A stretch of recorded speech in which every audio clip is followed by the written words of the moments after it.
It's down to the wire in the race for mayor of the city of North Charleston. On Monday, I sat down exclusively with incumbent and current North Charleston Mayor Keith Summey. Today, I sat down exclusively with John Singletary one-on-one for this edition of Quintin's Close-Ups. And if you haven't already, subscribe to my YouTube channel and download my free Quintin's Close-Ups app in your Apple or Google Play stores. John Singletary, welcome back to Quintin's Close-Ups. Always a pleasure, Quintin. Likewise. Always a pleasure. Oh, thank you greatly. It's down to the wire. We're, what, 6 days out before the election day? 6 days, and we're ready, willing and able. Willing and able. What are you willing and able to do right now for the citizens in North Charleston? Continually educate them on the issues, on what's going on in terms of the lack of accountability with the city's administration, and to let them know what my platform and my vision is. My vision includes making sure that the quality of life for each and every citizen increases.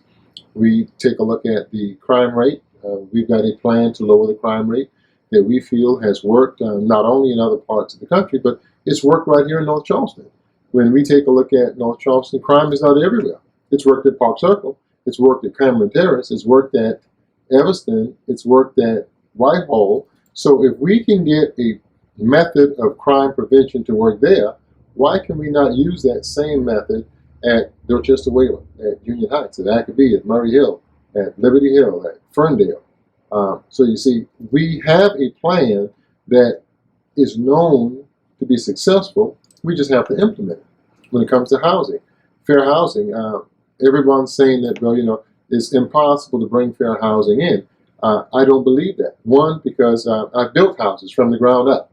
So I've got an idea of what the cost is. I know the money available, not only through CDBG funds, but through the city.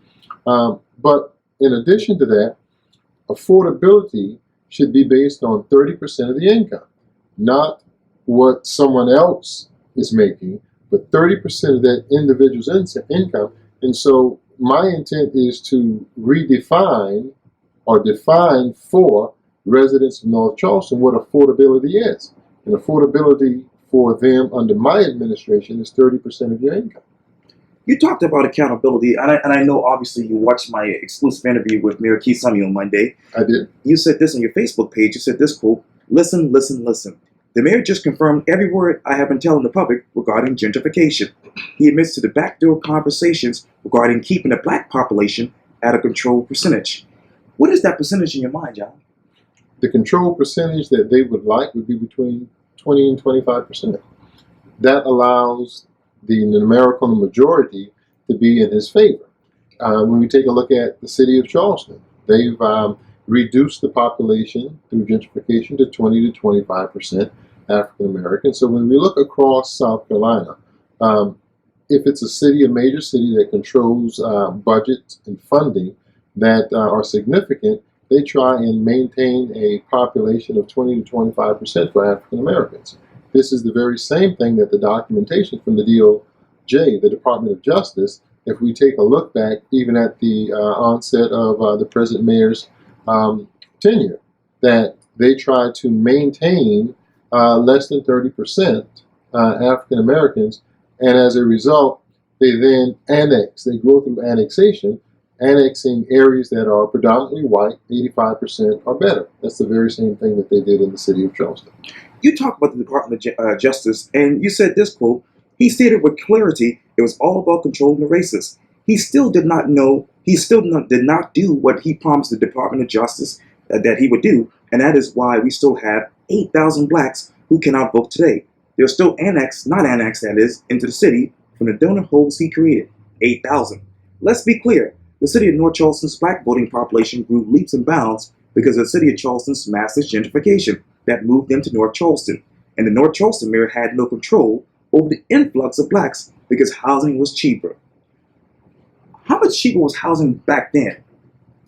Housing in North Charleston was probably close to 40% of what you could actually get the same space for in the city of Charleston. So it drove people to North Charleston simply because the overall expense of living was cheaper. And so that's why he could not keep up with the influx of people coming in. is because no matter what he did, as the city of Charleston gentrified and pushed African Americans out, they had to go somewhere. The cheapest place to go was then North Charleston. And that's how we grew as a city. Through that, in terms of the African American population, because since inception, we were about 34%. Okay. Now, the Caucasian population grew as a result of annexation of him in additional areas, almost threefold.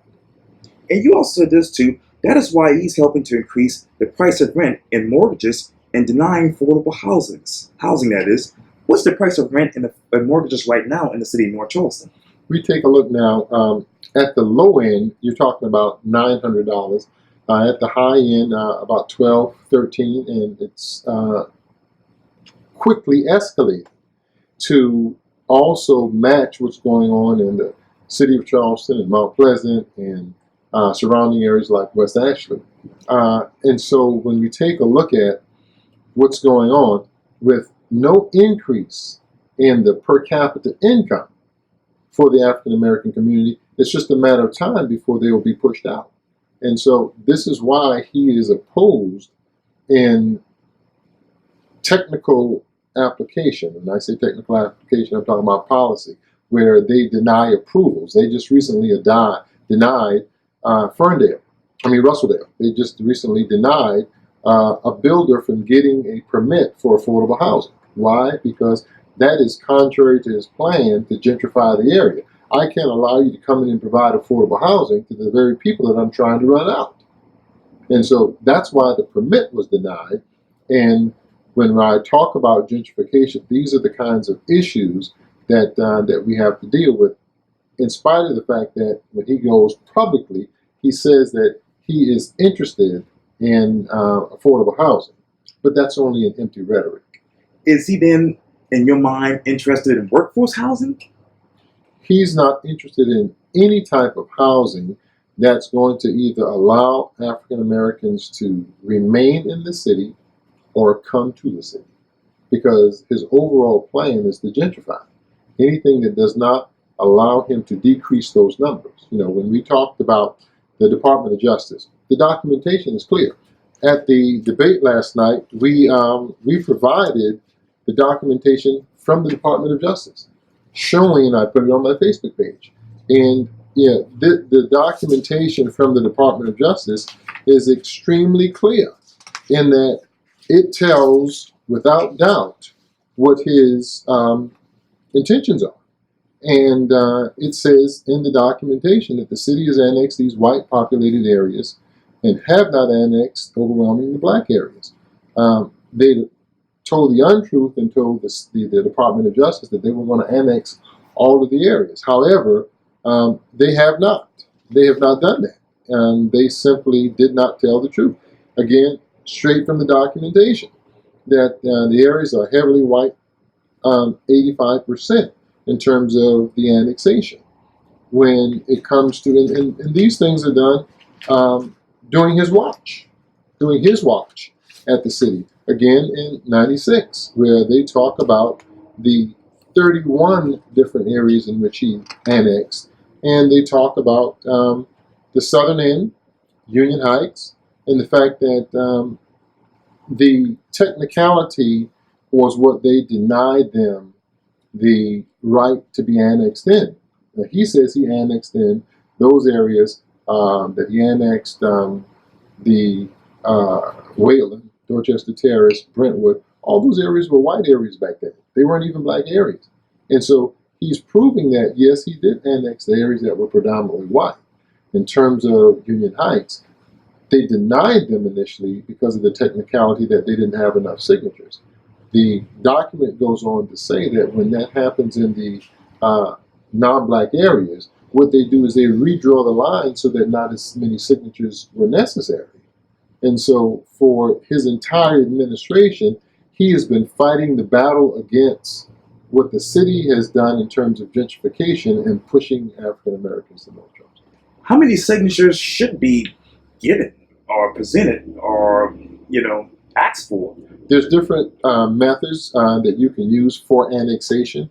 For these, I'm not sure which method they actually use, but it was insufficient, according to the city, to be able to annex those areas. You also said this too in your Facebook page, quote, he said his advisors warned him about creating a majority-minority city. When you look back at that to right now, what still plays in your mind? That it was out of his control. You know, North Charleston switching to good government is an idea whose time has come. He was not able to prevent the influx of African Americans who will, at this juncture, come to the polls, overwhelmingly bring their vote, cast it for a candidate who is going to bring good government to the table. When we talk about North Charleston presently, there's a lot of corruption. There is, and I say that simply because we've got documentation. For instance, the Navy base hospital, $42 million taken from the public. When we take a look at the Keith Summy Pavilion, $3.7 million of taxpayer dollars was spent only because he wanted his name to be on the building. A company purchased it, the Mariners Group, from Bell South, and less than 10 minutes later, North Charleston purchased it for $500,000 more, $475 to be exact, and gives it to them. Then he takes that $3.7 million property that he just purchased and gives it to MUSC in exchange for his name going on the building. Last night, we provided the documentation to show here his name on the building, to show that it was done in such a fashion that citizens weren't aware of it, and that the transaction, which anyone can go to the county's website and see the $3.225 million here, the $3.7 million here, and then he turns around and donates it to them in exchange for his name being put on the building. I confirmed that with an MUSC employee. I went to MUSC to find out why was the building donated to him, and from the employee, they simply said that it was because he gave the property. He took our dollars, tax dollars, $3.7 million, to buy property and give for his name to be on the building. Much like $1 million was given, so that, ironically, quite to my surprise, his son ends up on the board for the African American Museum. So we give $1 million so his son can be on the board. Now, the surprising thing is that we had an African American civil rights, long-term civil rights fighter who was put off of the board. They didn't give $1 million. So these are the kinds of things that we have to stop, because it erodes the confidence and trust. $47 million. That was an appraisal that he denied that existed, but there it is in black and white. The connection to Donald Trump Jr. These are emails with them there.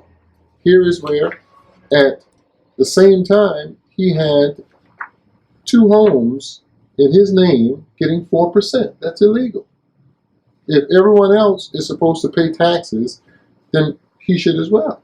Here's where $3.7 million was given to the same attorney that did the 2 deals for the 2250 Mall Drive, Keith Summy Pavilion building, is given $3.7 million, and they won't tell why. Now, we understand that these kinds of things could possibly happen, but priorities have to be set straight.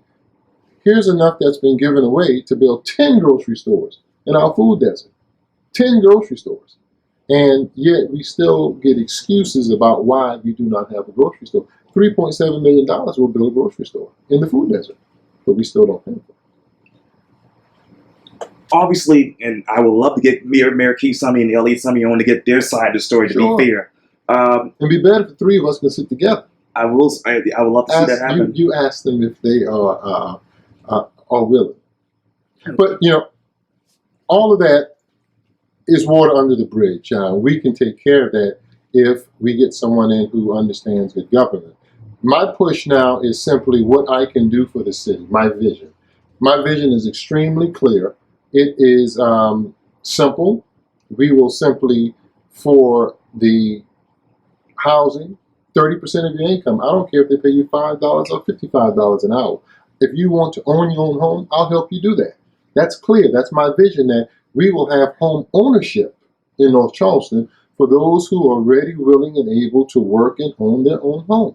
The bar is going to be set for the entire state in the country in North Charleston that home ownership is a part of the American dream, and we will make it happen. When it comes to crime, our crime can be reduced. We no longer will use federal funds as a means of pulling down funds to divert them to other things. I would much rather the crime go down and not have the federal funds that's associated with crime than to have it and continually have crime in our neighborhoods. I can get the crime rate down, no questions asked. How much federal funds did the city of North Charleston receive from the federal government from '94 until now? It varies. Well, from '94 until now, I don't know the exact figure. I know it's been extensive because the Weed and Seed program alone brought in $35 million, $3.5 million for 10 years. Every year, we get CDBG funds, millions of dollars that go directly to Metanoia that stockpile homes, 64 homes they own now, and they are supposed to help people to take those homes, that funding, and purchase homes. They do some remodeling and renovation, but they have stockpiled the homes in the name of Metanoia, and they rent those homes out. The total could amount to as much as $1.2 million that goes back into their pockets, not into equity that can be built for the homes that people would be able to use. And that's why I say those are the kinds of funds that we can use to help offset people owning their own home, not renting. Now, how many homes have Metanoia purchased over the past 10 years? At least 65. At least 65 with CDB, Community Development Block Grant funds, and funds that they get from the city. Sometimes they've been given checks as high as $3 million from the city. They go out and they purchase homes with that, rather than put those funds back into the community to help citizens own their own homes. And that's why it's a no-brainer. If we utilize the funds properly, there's no reason why North Charleston residents at any stage in terms of their career wouldn't be able to own a home. What would you do exactly on day one? Day one, I would meet with the entire team, whether we have a skeleton crew, and 2 sessions, but at the Coliseum, so that I can explain to them what my vision is for the city and what their role, responsibility, and duty will be to the citizens of North Charleston. I will lay out for them that there would be an audit, a forensic audit, that they must cooperate fully, that we intend to make sure that we get input from the citizens in terms of the process improvements that we will use in order to provide them better services. We will make sure that we get started on building that grocery store, that I would sit with each of the department heads to make sure that each of the department heads understood clearly my vision and where we were headed. Those are the kinds of things that we have to do on day one so that we're on the same page. And then, like I said, we'll use process improvement techniques to make sure that we continually give the types of services that will allow a better quality of life for the citizens. And again, we welcome Mayor Keith Summy back on Quintin's Close-Ups, as well as Elliot Summy, to tell their side of the story. But for right now, John Singletary, thank you for your time, and welcome back to Quintin's Close-Ups. Let me ask you this. I forgot to ask this before I leave. Sure. You ran before. Mm-hmm. Why do you think you're going to be successful this time? Well, there's several reasons. One is the last time we only had 7 months in order to prepare for a campaign and run. We did not go after his votes. We brought an excess of 3,000 brand new votes to the table.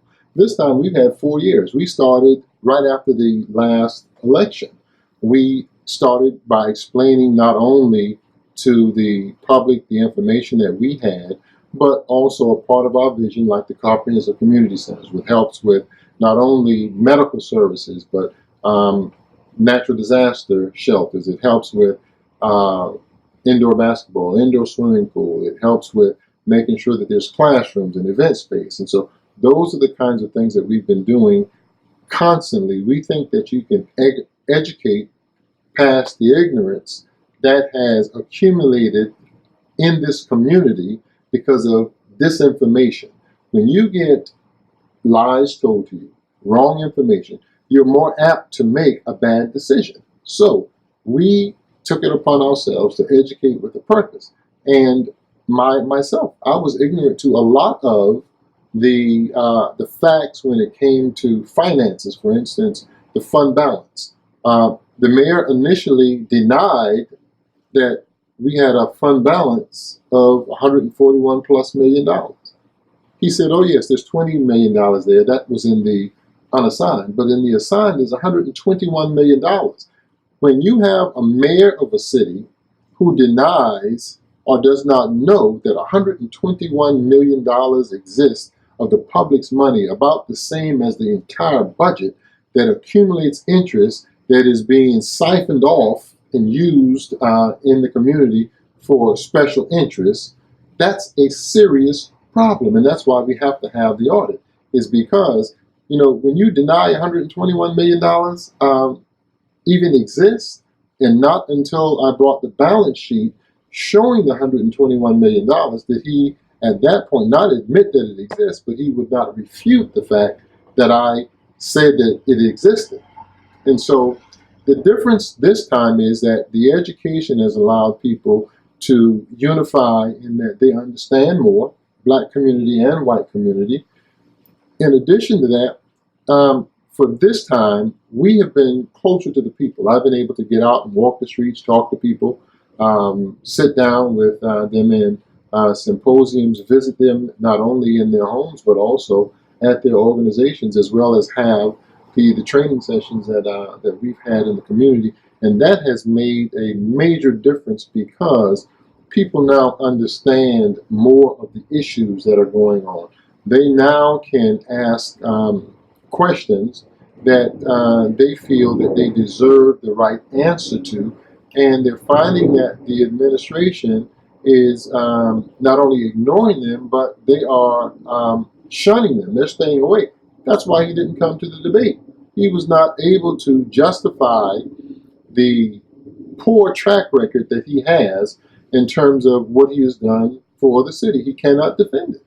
And so those are some of the issues that we talked about. Major issues that we talked about, not only in the black community, in the white community. For instance, when we take a look at what's happened with North Charleston, the white community, he plays the race card against the white community. He says to the white community that we must stick together so that an African American is not elected. And so we have white Democrats and white Republicans who stick together at the expense of the Democrats winning. They join in with the Republican, and so now, at all costs, we keep an African American out. However, when you look at the backing, I went through several of the contracts, lucrative contracts. The Democrats aren't getting the contracts. It's the Republican side that's getting the contracts. And so he gives fear to them through playing the race card. And as a result, Democrats are joining in with Republicans in the richest city in the state with a mayor who endorses Donald Trump, who they are fighting against, but yet they are supporting his cause indirectly through the person who endorsed him on television, while at the expense of a black not being elected, they lose out because they're not getting the contracts. And that is a sad commentary, but it's true. This time, of course, we've got a white Democrat that's in the race. We've got a black Democrat that's in the race. We've got two Republicans in the race, and we've got a fusion voter candidate that is in the race. So there is choices and alternatives. The white Democrats at this point have absolutely no reason whatsoever to join in with the white Republicans in order to put him back in office. How diverse have you been on the campaign trail? Extremely. People would say that I have a black agenda. Here's why they say that. They say that because I have, with a vengeance, tried to educate my people to the reality of what is going on. Not playing the race card, I am race reality. And race reality means that I back what I say up with facts. Race card means that I am actually, through fear, giving them disinformation. And so I have, with a vengeance, created 2 booklets that we've put out to educate them. But that is because they have been given the most disinformation in the past, and they have suffered the most. However, on the white side, I have been in their community as well. But just like if you had 3 children, you give them each what they need to be successful, not necessarily the same thing. And so when I talk to my constituents that are actually on the white side, their needs are different. They're getting some of what the African American community is not. So when I talk to them, they want to know about the taxes. They want to know about how they're getting bamboozled. They want to know about transportation. They want to know about the millage rate. They want to know about those kinds of things. So when I talk to them about what's specific. I've got a black agenda. I've got a white agenda. I've got an Asian agenda. I've got a Hispanic agenda, a Native American agenda. I've got an agenda for every single sector of the population. And that's the thing that we feel allows us to then come together in unity in order to be one city with the most competitive advantage that we can gain in terms of outside competition. There's no reason why anyone who reads the documentation that we put out, for them to take the point of view that I am only for blacks. If they do, they have not read the documentation in its entirety. They have not listened to me in entirety, because I always speak from the standpoint that I would be the mayor for the entire city. With 38% Caucasian, I would simply have to be the mayor for them as well. For Asians, for Hispanics, 12% of the population, 50% African American. I would be the mayor for every single sector of the population. That does not, simply because one has a position of being pro-black does not mean that they're anti-white. It simply means that I recognize the differences in all of the segments, and I am very clear with them that it's not a zero-sum game. Simply because we get something doesn't mean that you have to lose everything. Why?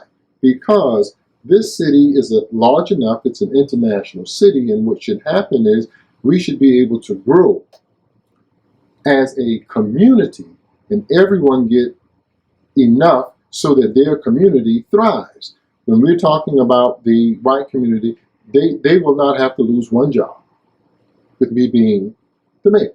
They will not have to lose their contracts. Why? Because it is time for this city to grow. If you cut a forest down and do absolutely nothing, in 25 years, it'll grow back and be the same forest it was before. So in the 25 years under the present administration, the city has not grown as a result of what he's done. It's grown in spite of what he's done.